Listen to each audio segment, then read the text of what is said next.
Vamos falar um pouquinho sobre o que aconteceu com o Ibovespa esse ano, né? Final de mês, acabou outubro, então a gente sempre, quando termina o ano, a gente termina o mês, né? A gente fala um pouquinho do que aconteceu nesse mês. Outubro não foi nada diferente de setembro, foi dureza, né, para o investidor em bolsa. Por isso que a gente sempre fala, né, da importância da diversificação. Quem está com um capital aí 80%, 90% em bolsa não está dormindo legal, e o objetivo dos seus investimentos é sempre que você tenha um bom retorno, mas durma bem, né? Olha só, então são 4 meses consecutivos de perda. A perda em outubro foi semelhante à de setembro, né, um pouco acima de 6,5%. Se você começou o ano com 100 mil reais investidos, hoje você está com 86 mil. Lembrando que lá em junho você chegou a bater uns 106 mil reais, né? Então você estava felizão. Para os caras que se empolgaram e começaram a entrar aqui, um cara que colocou 106 mil reais, hoje tem 86, perdeu 20 mil reais, praticamente 20% do seu capital, e está bem chateado.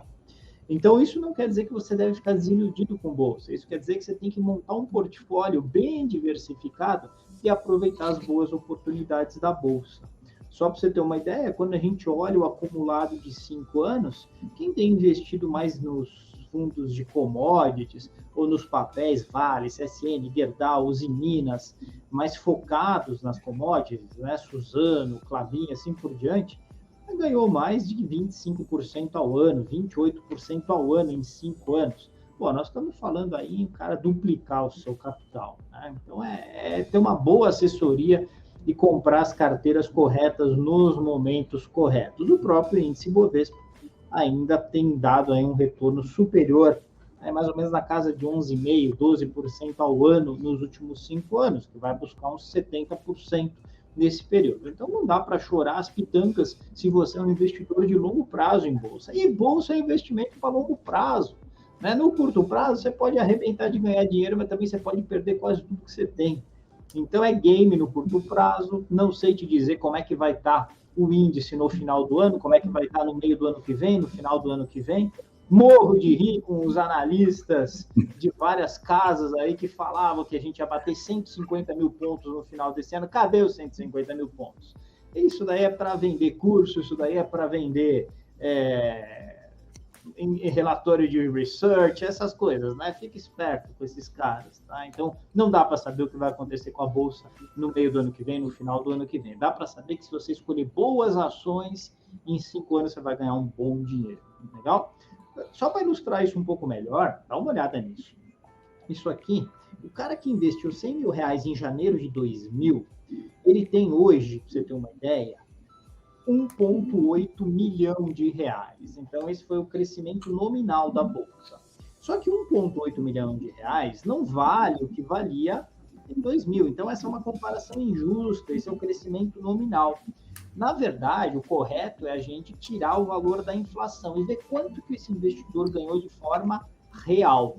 Quando a gente deflaciona, né, os resultados, mesmo assim a gente tem um resultado muito interessante. Então, aquele cara que há 20 anos colocou 100 mil reais, praticamente quintuplicou o seu patrimônio, chegando a 500 mil reais.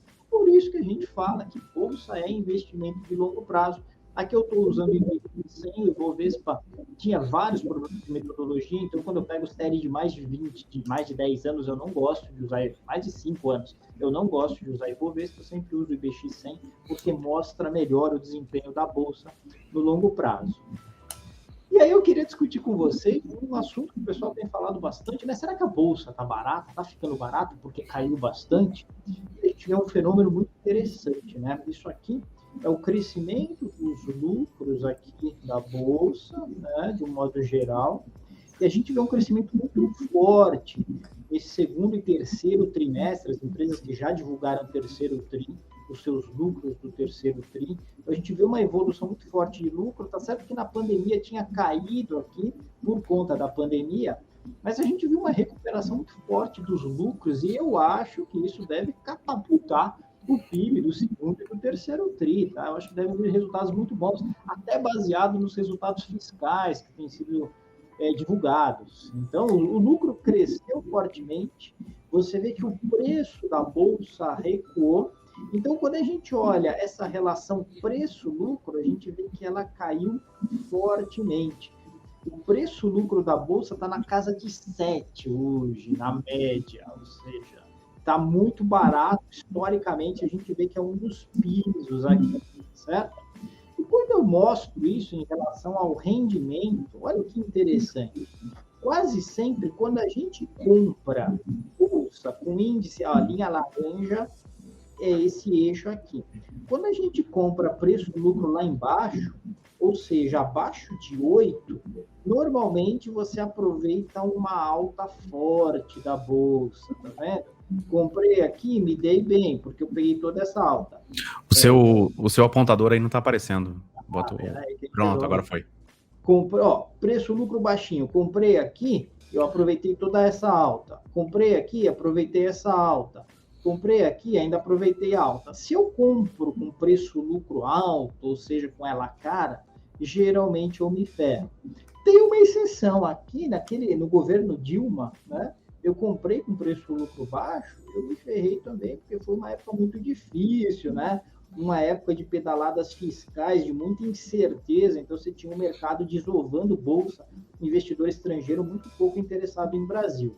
Depois que acontece o impeachment e o preço-lucro está baixo, compra a bolsa arrebenta, né? Aqui na alta, cuidado, é perigoso, você tem essa correção. Aqui na baixa, compra a bolsa, olhem ali lá, sobe pra caramba, tá vendo?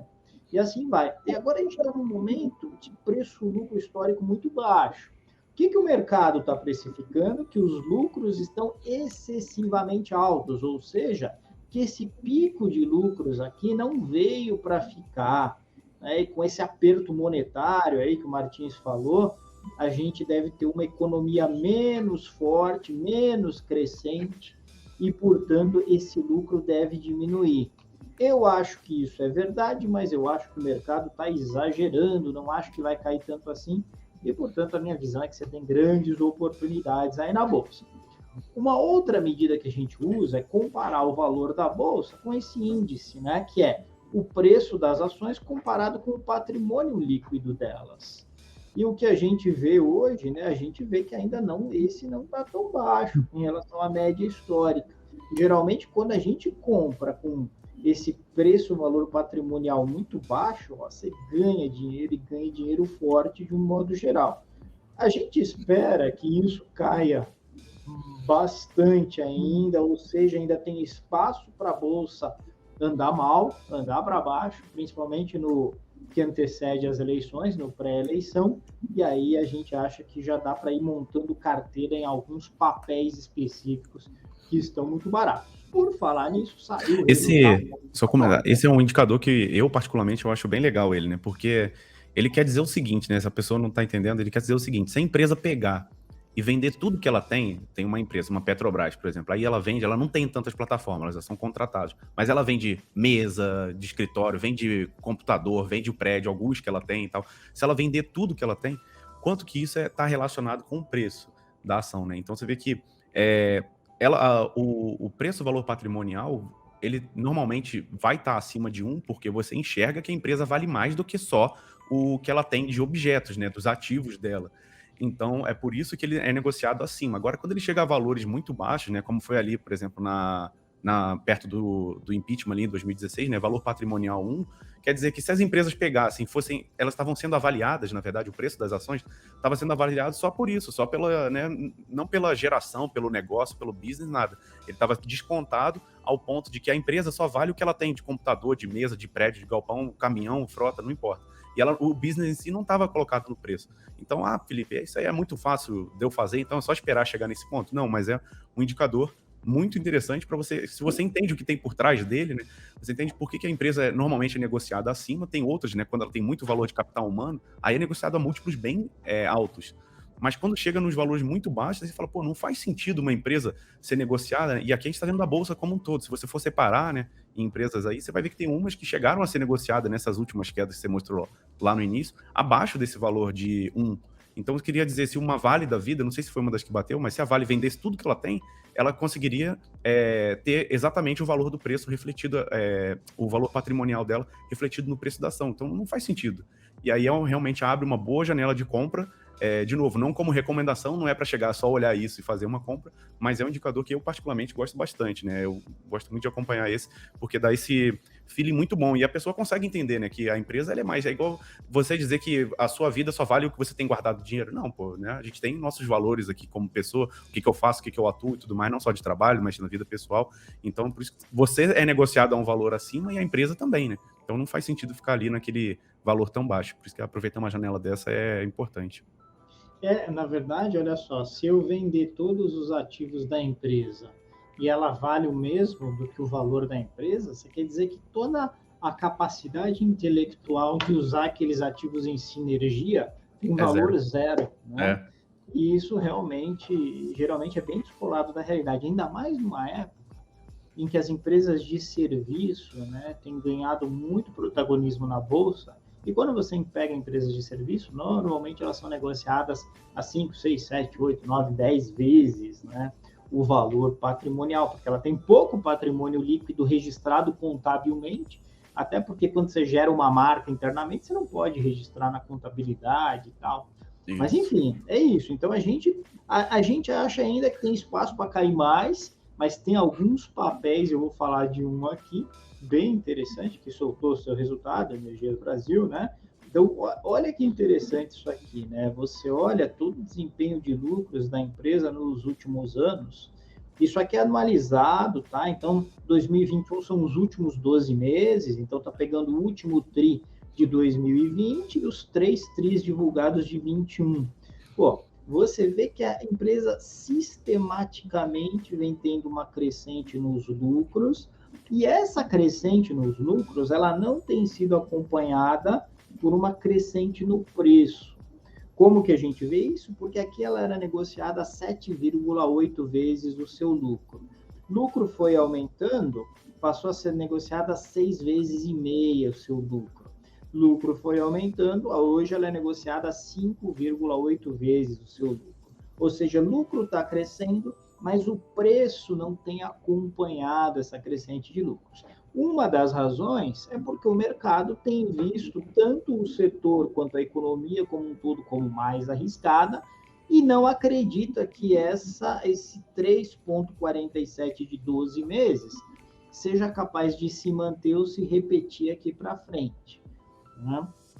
A gente acredita que nessa empresa especificamente, de novo, não é uma recomendação de compra, mas a gente acredita que essa empresa, como diversas outras na Bolsa, tem mostrado um resultado econômico muito bom, econômico-financeiro muito bom, e a grande tendência é que, ao longo do tempo, o mercado venha a reconhecer isso, aumentando o preço da sua ação. Então, assim como a gente tem essa aqui, tem diversas outras que a gente tem acompanhado no mercado e que a gente tem indicado individualmente, né, aos nossos clientes, ao pessoal que faz o suitability lá conosco. Então, novamente, eu gostaria de lembrar você, né, se você ainda não é nosso cliente, não está operando lá com a gente, entra lá em plan.com.br.